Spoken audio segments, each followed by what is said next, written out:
So part of what I want to do, and this is, I'm going to do a little different as a keynote. I'm going to make it a little interactive here. So I'm going to try my best here. So what we're going to do is we're going to do a little bit of a poll everywhere. So I'm going to put up a set of polls using poll everywhere. But first, what I'm going to do is I'm going to put up this this slide here to give you all some directions, right? So since most of us are probably on some type of tablet or computer, I would suggest that you use your phone feature, right? So if you pull out your phone and go to your text message function, all right, and open up as if you're typing in a new text and use the phone number, type in the phone number 22333. And then where you typically would type in that great message that you sent somebody, I want you to type in there, Eddie Fergus 512, all one word. And it doesn't have to be all caps, okay? Just type that in. And then what you should get is a response back stating that you are now participating in a poll everywhere. And you should wait for you're in. All right, I get some thumbs up. All right, we're good, I've seen some thumbs up. All right. So this is going to happen. So I'm going to put up some slides, all right, of different statements. And what I want you to do is you're going to respond A, B, or C, all right? So with these particular statements, the statements are reflective of different facets of beliefs and ideologies, right? And I want you to just respond A, B, or C, right? A being, I believe A is agree, B is neutral, C is disagree, all right? And that's all you have to do. And then you will see the screen populate itself, all right? So I'm gonna give a few more seconds for folks to make sure that they're in, and then I'm gonna open it up. All right, here we go. Here goes the first one. All right, so trying to be culturally responsive all the time is nice in theory, but the reality is that as a teacher, a teacher does not have time to be all things to all students. Agree, neutral, disagree. A, B, or C. Give us a few minutes a few seconds to respond.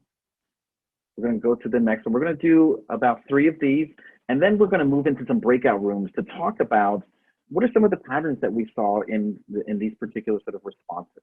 All right, let's go to the next one. Here we go. Sometimes I wonder why we can't see each other as individuals instead of race always being an issue.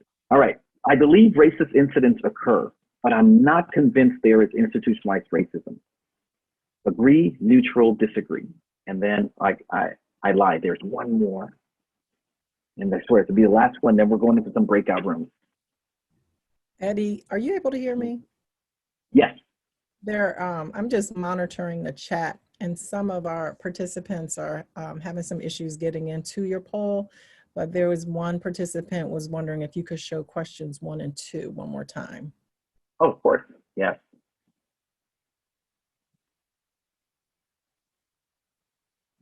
All right. Okay, how about this? I'm gonna do the last one and then I'll come back to 1 and 2. Okay, great. Okay, here we go to the last one. Okay, come on. There we go. This is the last one. Although I'm hesitant to say so publicly, I believe that racial or socioeconomic differences in intelligence may have a hereditary or genetic component. Agree, neutral, disagree. All right, we're gonna go back.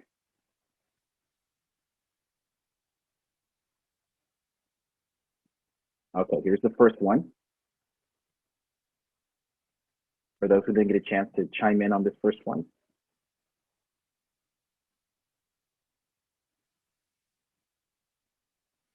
And for the rest of you, you can, I want you to take a look at sort of what some of the patterns are, because you're going to go into breakout rooms. You're going to talk about some of the statements and the patterns that you see that kind of stand out for you. And we're going to talk about, I want you all to talk about in those breakout rooms, what's some of the stuff in the shopping cart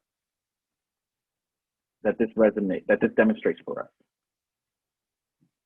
Here's the second one. All right, I'm going to close this one out and go to our third statement. And 3, 2, 1. The third one. And then lastly, here's our fourth statement. All right, so here we are. So we are going to go to our next element. So in our breakout rooms, Corey is going to masterfully assign everyone to breakout rooms.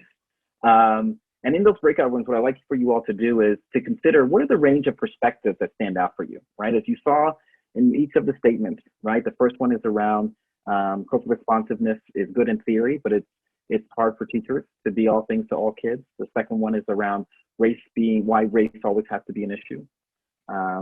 The third one is in relation to the, I am blanking out now. The fourth one is on our, in terms of intelligence, intelligence performance due to genetic or hereditary differences. So I'd like for you all to talk about sort of what stands out for you in one or two of those set of statements in terms of the range of perspectives, right? And think about those range of perspectives as that's the stuff in people's shopping carts, right? And I want you all to part of the visualization I also want you all to hold on to is recognizing that that's the range of perspectives that also exist in the school setting. So when we're talking about diversifying the workforce, right? What is it going to mean for us to really do the hard work of reconciling that there's a whole bunch of different stuff that folks are coming in with in their shopping cart as they are in school setting, as we are diversifying. When we come back from our breakout rooms, I'm going to talk specifically around, so what's the work? How do we actually sort of contend with the stuff that's in the shopping cart? All right, I'm going to stop talking so Corey can send Eddie, folks to the breakout. Yeah. it's Nora. I'm going to put people in breakout rooms, but I think some people can't see the poll results. Is there any way that you can direct people to seeing the results of the polls? Yes. What I'm going to do is I'm going to lock them and show them. Yeah, I'll make it available for folks to look at. Okay.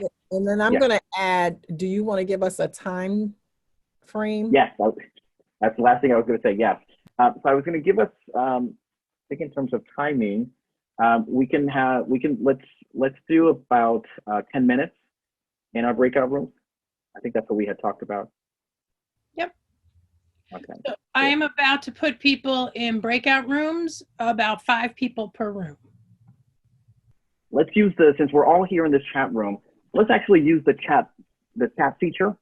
And I'd love to get folks to provide sort of what stands out for you for each one of these. And I'm going to showcase for each one of you the response patterns, right?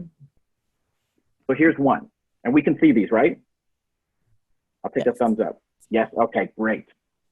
Right, so as you can see, this statement, although I'm hesitant to say so publicly, I believe that racial or socioeconomic differences in intelligence may have a hereditary or genetic component, right? So we see the range of responses here in terms of agree, neutral, disagree. Use the chat to identify what kind of stands out for you, particularly from the vantage point of what lives in our shopping carts, right? That lives alongside sort of this particular statement. Really great statements that we're sharing out. Like the question we always ask with each one of the set of beliefs that we maintain that lives in our shopping carts is, what are the set of experiences that we've had that bring us into, right? That provide the sort of the type of data that kind of reinforces, that kind of sort of maintains these types of ideas. We're gonna go to the next one. But here's another one. I believe racist incidents occur, but I'm not convinced there is institutionalized racism. I'm loving the conversations that are existing in the tab because I think it really demonstrates what's going to be some of the work that we have to do within the context of our schools as we diversify our workforce, right? So it's not just a matter of sort of who we're bringing in, but what is it that we're beginning to tackle, especially given in this particular statement, as we wrestle with ideas of different experiences where racialization or racist incidents occur, but also seeing it, you know, how do we understand it's bound to or connected to a broader institution, right? That, you know, it's in the book I mentioned earlier, Bonilla Silva talks about there's no need for an individual to be racist to be operating within a system because the system has constructed the cultural features for it to sustain itself, right? The same manner that we think about patriarchy and sexism, particularly around wage differences between men and women, there isn't particularly a man that's standing right there saying, nope, I'm going to pay you 10 cents less, right? But there's a manner in which we've codified what we actually consider as valuable. I'm going to go to the next one. Sometimes I wonder why we can't see each other as individuals instead of race always being an issue, right? And this is one that we have to reconcile, that colorblindness is an element that we actually historically arrived at as something that we found as very valuable in terms of us being what we considered as we were coming out of the 50s and 60s civil rights movement, that we saw colorblindness as a more culturally evolved way to operate, right?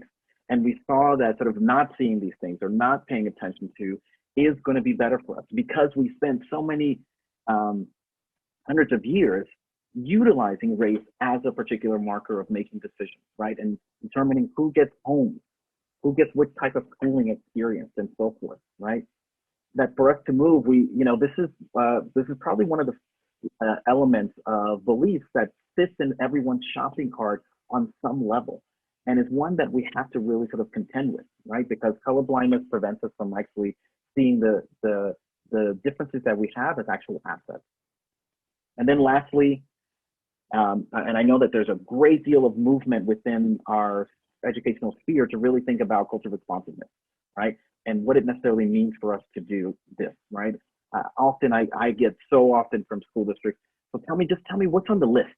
Give me the top 10 things I got to do that makes it culturally responsive, right? And part of the struggle with that is one is sort of a misconception around it being a set of things that can be checked off as a task list, right? And two, the struggle that comes behind it, as if it's that easy. If I just put these things in place, we are culturally responsive, right? But as a community, we realize, and as educators, that is difficult work, right? But there's a tension there as to the idea that cultural responsiveness is about being culturally responsive or having cultural knowledge about everything, right? And not necessarily. It's about the degree to which we have enough cross-cultural skills to know, if I don't know, I know enough to ask the question of, or not presume that I actually know everything, but actually be able to inquire, tell me more. Help explain to me, right? The ways in which when we see, I always remember when I was a high school teacher and I would see a kid's name that I'm not exactly sure how I'm going to pronounce, right? I always say, can you please take a moment and teach me? Because I'm in a space where I'm at a loss, because I don't have enough skills to know how to actually sort of language this. So this is some of the work that we have to really pay attention to, that we all carry. We all have stuff in our shopping carts that we've got to really contend with,